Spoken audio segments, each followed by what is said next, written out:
লালমনিরহাটে পাটগ্রামে অবৈধভাবে বিক্রি করতে অন্য জেলায় পাচারের সময় ৭০০ বস্তা সার আটক করেছে এলাকাবাসী।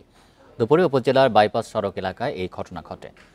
বান্ডেল থাকলে প্রতি সেনমানিতে টাকা বাঁচবে। বিকাশ সেনমানি বান্ডেল কিনে জিতুন প্রতি লেনদেনে।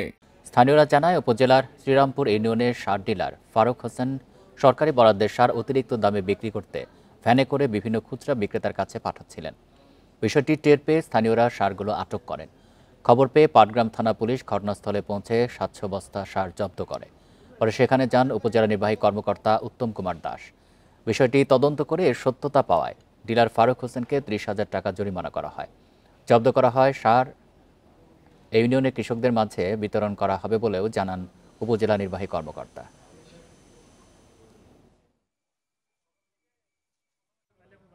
উনি স্বীকার করেছেন যে এটা উনি এখানে যে অবৈধভাবে শ্রীরামপুরের হওয়া সত্ত্বেও ডিলার উনি এইখানে মালামাল খুচরাভাবে বিতরণ করার সুযোগ করেছিলেন। এটা উনি অপরাধ স্বীকার করেছেন। অপরাধ স্বীকার করায় মোবাইল কোর্ট আইন অনুযায়ী আমি ওনাকে সর্বোচ্চ যে আইন আছে ওই সংশ্লিষ্ট ৩০,০০০ টাকা জরিমানা করছি।